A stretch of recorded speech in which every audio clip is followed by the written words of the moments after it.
Rexegena, chapitre 10. Le fax de mon bureau se mit à bourdonner, laissant émerger de ses entrailles un message écrit à la main. Chère Valérie, je crois que le moment est venu pour la pierre Alcheringa de prendre le chemin du retour.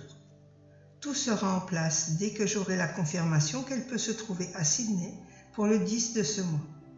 Je me sens à présent suffisamment en forme pour aller la rendre à ses légitimes propriétaires. Pardonnez-moi de vous imposer un délai aussi court, mais il semblerait que c'est souvent ainsi que les choses se passent. Merci d'avoir veillé sur elle ces 2 dernières années et de vous être montré digne de confiance. Je suis désolée de ne pas avoir pu venir vous rendre visite, manque d'énergie, manque d'argent et manque de santé. J'espère pouvoir me rendre à Uluru pour le 21. Ce soir-là, la pierre sera remise à qui de droit. Merci de me téléphoner pour confirmation. Amour et bénédiction, Hélène Boyd. Dans l'après-midi, j'appelai Hélène à Byron Bay, où elle demeurait, et j'offris de lui apporter la pierre, car j'avais prévu de me rendre prochainement dans sa région. Ce n'était qu'une question de temps, je le savais, et le moment était venu. La pierre était pour moi comme un enfant que j'étais sur le point de perdre. Tandis que je l'avais à disposition, j'étais apte à communiquer d'une façon qui donnait à ma vie un sens supplémentaire, me permettant d'en savoir plus sur moi-même. Eh bien, tout cela allait m'être enlevé. Enfin, c'était l'impression que j'avais à cet instant. Lorsque je transmets, mes yeux se ferment. J'entre alors dans un état modifié, dit de clairvoyance. Cependant, je ne perds pas conscience du plan physique. Et je suis pleinement au fait de celui plus subtil dans lequel j'opère. La pierre Alcheringa m'aide à établir le contact avec les fréquences du monde de la lumière. Elle me manquera, non pour mon travail de channel, mais tout simplement parce que j'ai une forte affection pour elle. Jerry était de retour des États-Unis. Il me rendit visite en compagnie de Margaret, celle-ci souhaitant poser une question à Alcheringa. Devant la profonde tristesse que j'étais incapable de dissimuler, Jerry proposa que notre séance ait lieu en plein air, après une promenade au soleil pour nous détendre. Durant notre marche, je relatai à mes amis la demande d'Hélène Boyd et sa décision de remettre la pierre à qui devrait dorénavant s'en occuper. Tous deux posèrent alors sur moi un regard de compassion, quoique étrange. À ma grande surprise, Jerry plia la pierre dans ses mains et la porta, puis nous continuâmes notre promenade en silence pendant quelques minutes. Je me sentais quelque peu perdu et découragé. Il prit finalement la parole. « Vous vous promenez dans le bush avec 2 kouris et pourtant vous connaissez si peu sur notre histoire. » J'acquiesçai en baissant la tête, la gorge serrée, les yeux brûlants de larmes qui ne parvenaient pas à couler. Pourquoi ne pouvais-je donc pas pleurer? À ce moment, Margaret me prit par la main et m'entraîna jusqu'à une petite clairière. Jerry posa la pierre sur le sol et nous nous assîmes autour d'elle. Il se pencha vers moi en murmurant « Laissez-moi vous expliquer un peu la culture du peuple kouri. Cela vous aidera à nous comprendre. Il y a longtemps, dans ce que nous appelons le temps du rêve, de grands esprits erraient sur la terre, prenant la forme d'animaux gigantesques. Wulumbin était notre créateur, le Dieu Père-Mère, celui qui est à l'origine des montagnes, des vallées, des océans, des plaines, des rivières et des ruisseaux, du bush et des forêts de gommiers rouges. Il créa aussi les nuages, le ciel, les animaux. Ainsi, depuis les montagnes jusqu'à la mer, les cours d'eau, les torrents et les rivières regorgeaient d'une vie foisonnante avec une multitude de poissons, de tortues et d'échassiers. La terre était alors luxuriante et verte. Son sol riche et fertile était couvert de forêts vierges où les plantes médicinales croissaient en abondance. Il s'y épanouissait librement de majestueux eucalyptus, des pins bounia et des cèdres. Puis Wulumbin créa les jeunes esprits, nos ancêtres. Il leur permit de s'occuper d'eux-mêmes et confia la terre à leurs bons soins. Les jeunes esprits donnèrent ensuite naissance à de nombreuses tribus, et malgré certaines divergences, comme il en existe dans toutes les familles, ils n'oublièrent jamais la nature sacrée de la planète et leur promesse de veiller sur elle. En échange, Wulumbin donna à notre peuple ses totems et ses croyances. C'est ainsi qu'il nous enseigna ce que sont les animaux. Nous apprîmes leurs coutumes quand ils s'abreuvent, découvrîmes ceux que nous pouvions manger et ceux qu'il ne fallait pas consommer. Il nous montra où trouver de l'eau pendant la saison sèche et comment la purifier quand elle était saumâtre. Nous vivions en harmonie avec les papillons de nuit des hautes plaines, les fourmis sucrées, les kangourous et les wallabies, les witchetis et les cobras. Une infinité de graines, de fruits, de légumes et de racines comestibles étaient à notre disposition. Nous avions aussi des remèdes, et quand nous ignorions lequel prendre, nous interrogions tout simplement Wulumbin qui ne manquait jamais de nous répondre. Dans notre société, il y avait les chasseurs et les cueilleurs, et tous vivaient en harmonie. Nous ne nous déplacions jamais sans raison. C'était soit dans le but d'assister à une cérémonie, de rencontrer et partager avec une autre tribu, soit dans celui de guider nos jeunes dans les initiations de la maturité. Nous voyagions le long des pistes du rêve, en suivant le chemin que nous désignait Wulumbin. Chaque montagne et vallée, chaque sommet et plaine, tout était connecté à un événement du rêve. Si une montagne avait la forme de la patte arrière d'un chien, nous inventions une histoire illustrant les circonstances dans lesquelles le chien avait perdu sa patte. Au sein de certaines peuplades, les histoires du rêve, les histoires de famille et les frontières tribales étaient gravées dans de gros rochers ou peintes sur nos corps à l'occasion d'un rituel, ou encore sur les murs des cavernes de certains sites. D'autres tribus le faisaient tout simplement sur le sable ou l'écorce des arbres. Ceux d'entre nous qui sont originaires d'Australie de l'Est, les Bundjalung et les autres, inscrivions ces symboles sur nos capes en peau d'opossum.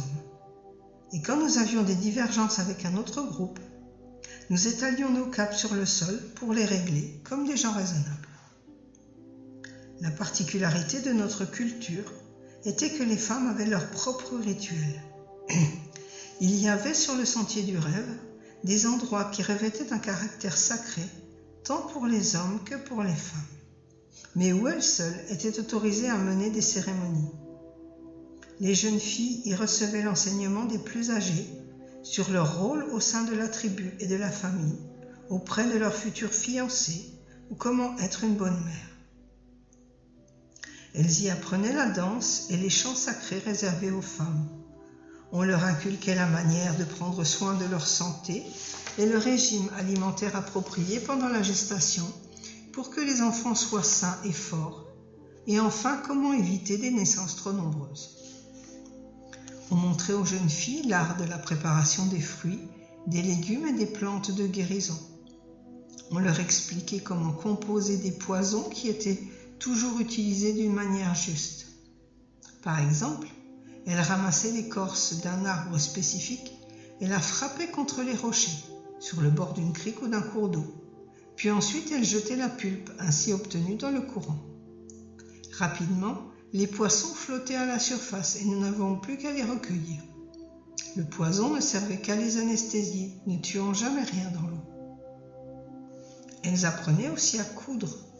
Quand les groupes de chasseurs revenaient au camp avec leur gibier, ils prélevaient les tendons des kangourous qu'elles utilisaient en guise de fil à coudre. À titre d'aiguille, elles se servaient d'os qu'elles limaient jusqu'à obtenir la forme désirée. Wulumbin, le grand esprit, nous a enseigné ces leçons et beaucoup d'autres encore. Réunis en un seul peuple, nous avons vécu en harmonie avec la terre depuis qu'il nous a créés. Mais le temps de la transition est venu, nous le savons, et Margaret souhaiterait interroger Alsheringa si vous le voulez bien. Elle me regarda intensément. Je fermai les yeux et j'appelai Alsheringa. Il entra en moi et s'exprima. « Je suis avec vous, ma chère, et très heureux de votre appel.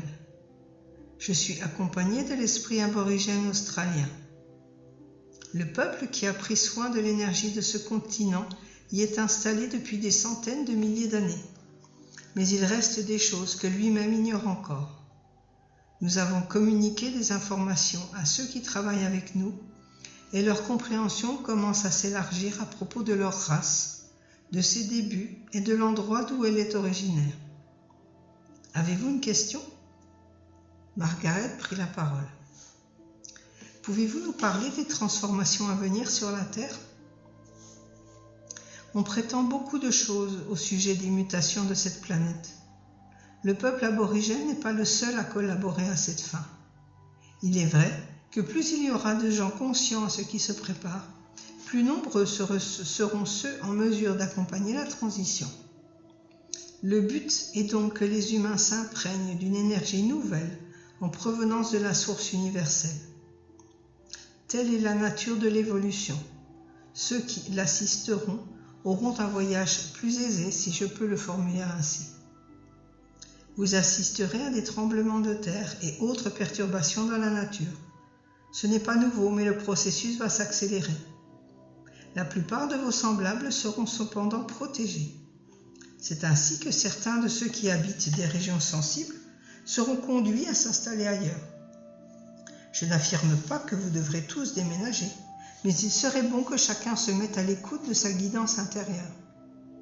Et surtout, il est important de ne pas avoir peur pour éviter d'alimenter davantage la négativité, ce qui serait un frein à l'élévation prévue. Je me frayais un chemin dans la présence d'Alsheringa pour intervenir. Si j'éprouve une puissante impulsion à demeurer à l'endroit où j'habite, et qu'en même temps on me signale une forte possibilité d'événements telluriques ou autres dans ma région, que dois-je faire ? Faites ce qu'Egarena vous a déjà indiqué. Ne prêtez pas trop d'attention aux rumeurs qui circulent. Agissez selon la voix de votre cœur. Et s'il vous indique de demeurer là où vous êtes, écoutez-le. Sachez que beaucoup ont pour mission d'être des phares dans la nuit, dans les endroits qui connaîtront des situations difficiles. Des flambeaux qui permettront que les soubresauts de la planète s'effectuent sans trop de dommages. Quand il y a des blocages en un point de la Terre, ceux-ci peuvent être soulagés de la même manière que dans le corps humain. C'est un travail de guérison que beaucoup, avec la connaissance et la conscience, peuvent exécuter pour accompagner la Terre-Mère. Il est important que l'homme n'interfère pas avec le corps de la Terre-Mère, sous peine de provoquer des paralysies qui feraient obstacle à la respiration énergétique libre et équilibrée dont elle a besoin. Je vous invite à ne pas vous préoccuper trop à ce sujet. Vous serez tous informés à temps de la mission que vous êtes venus accomplir. Vous êtes des travailleurs de la lumière et vous vous êtes offerts pour ça. Margaret acquiesça en signe de compréhension, tandis qu'Alsheringa poursuivait. Je me suis engagé à vous assister dans cette mutation. Si vous pouviez consacrer un peu de temps à y réfléchir et à me soutenir, j'apprécierais énormément. La seule chose que je vous demande est de diriger vos prières vers Uluru et l'énergie y sera reçue avec reconnaissance, amour et compassion. Je vous remercie, mes amis, je vous remercie. Je dois maintenant vous quitter. Il partit si vite que je n'eus pas le temps de l'interroger sur mon rôle une fois que j'aurais rendu la pierre. Margaret se rapprocha de moi et me fixa intensément pendant un très long moment. Puis elle ramassa une brindille et dessina sur le sable le rocher Uluru, dont seule une petite portion émergeait au-dessus du sol. « Écoutez attentivement, déclara-t-elle, pendant qu'elle esquissait un serpent. La première création de Bayam, nom qui signifie Dieu, fut le serpent arc-en-ciel qui demeure sous Uluru. Après cette première naissance, beaucoup d'autres ont suivi. Vous devez savoir que la partie la plus massive du rocher est souterraine. Bayam a prélevé sur lui et en lui pour se reproduire ainsi. Il a répandu son souffle de vie et d'amour sur la terre, nous permettant de naître de la terre-mère. Puis, après avoir créé la terre et les hommes, il est retourné aux rivières du rêve. Bayam avait 8 sœurs qui consacrèrent leur vie à s'occuper de son temple au pied d'Uluru, comme l'homme blanc, ou Ayasrock, comme l'homme blanc l'appelle. On y accédait par une cavité que l'on nomme aujourd'hui la caverne des 7 sœurs, toujours auprès d'Uluru. Au centre d'un vortex, au cœur du temple, il y avait 2 cristaux qui permettaient à Bayam d'aller et venir sans encombre entre les rivières du rêve et le plan physique.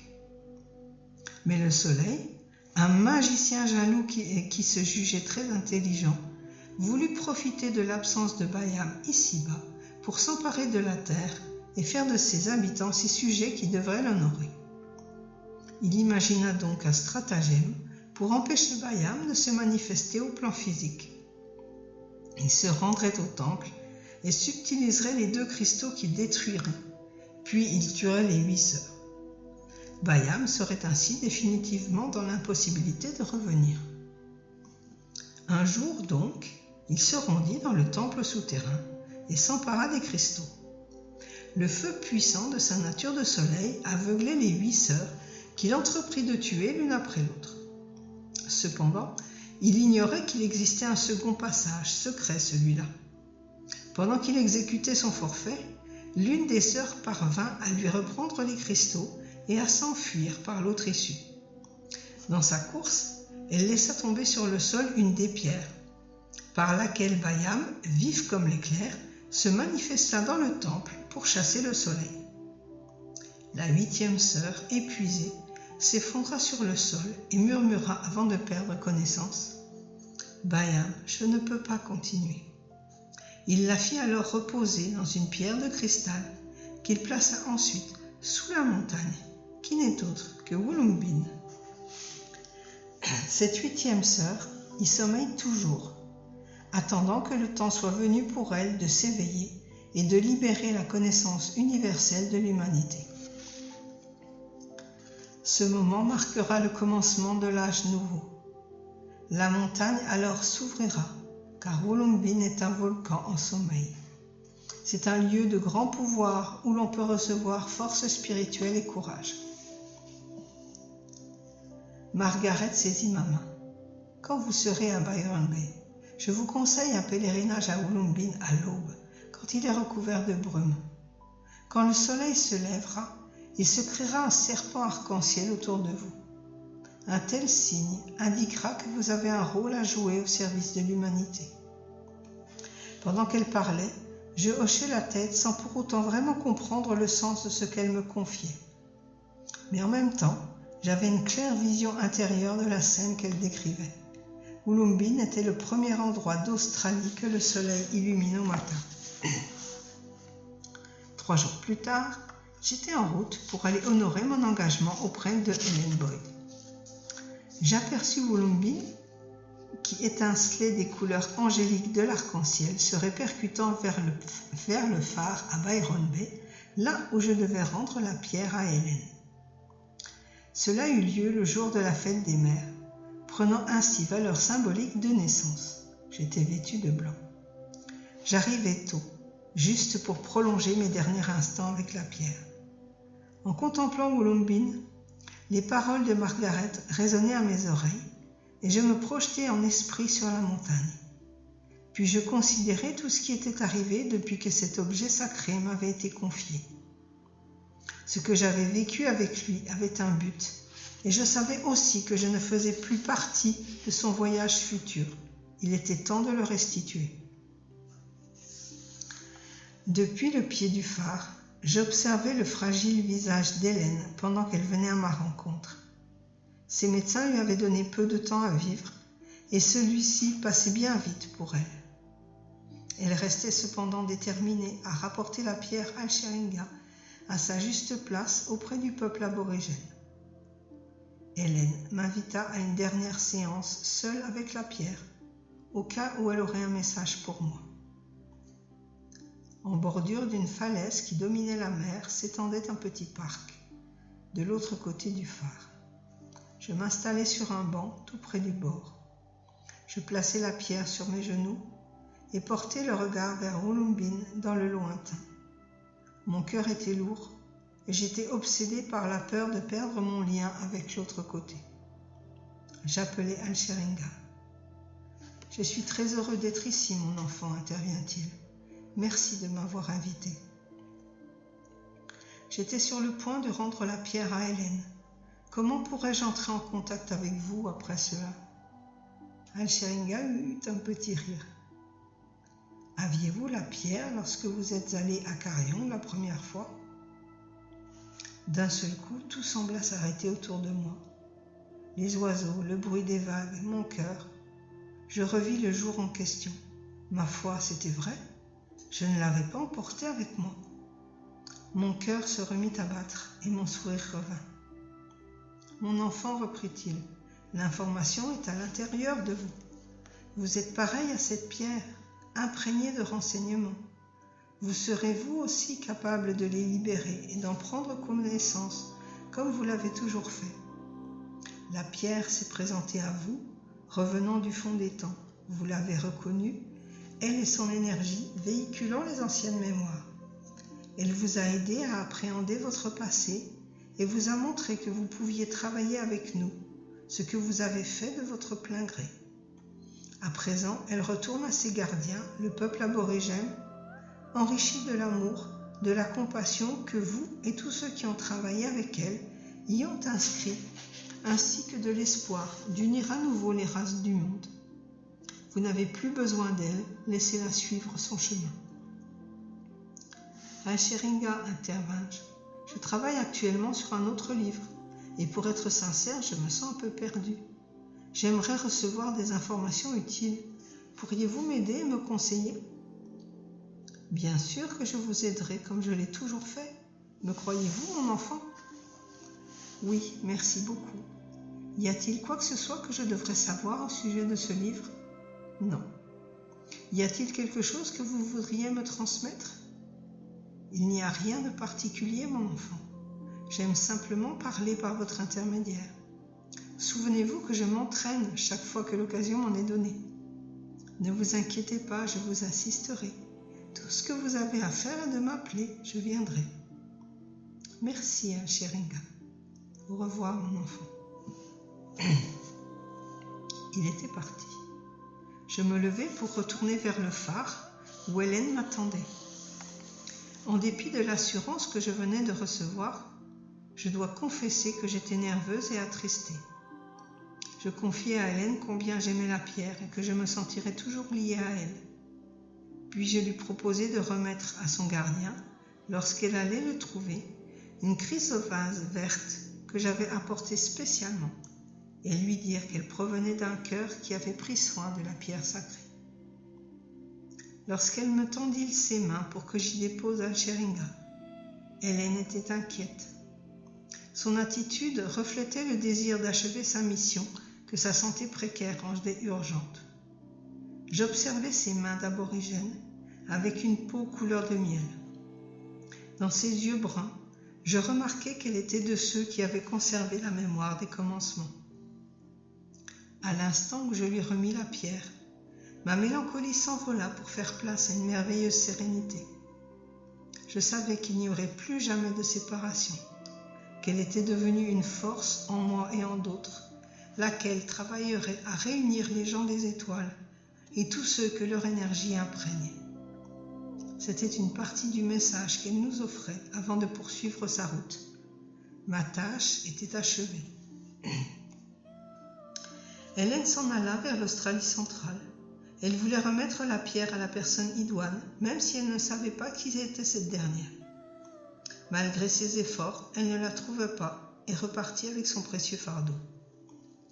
Puis l'affaire prit une autre tournure quand ses amis, persuadés qu'elle était malade à cause de la pierre elle-même, transmirent celle-ci à leur conseil territorial aborigène. Quelques jours plus tard, Hélène décéda.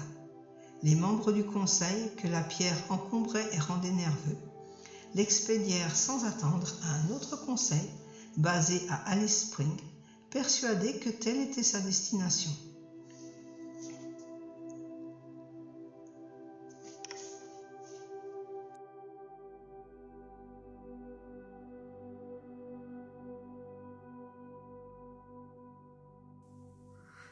Voilà mes amis, je vous rassure, ce n'est pas le dernier chapitre, mais on s'en approche. Je vous dis donc à demain pour le peut-être dernier chapitre. Bonne soirée ou bonne journée à vous tous.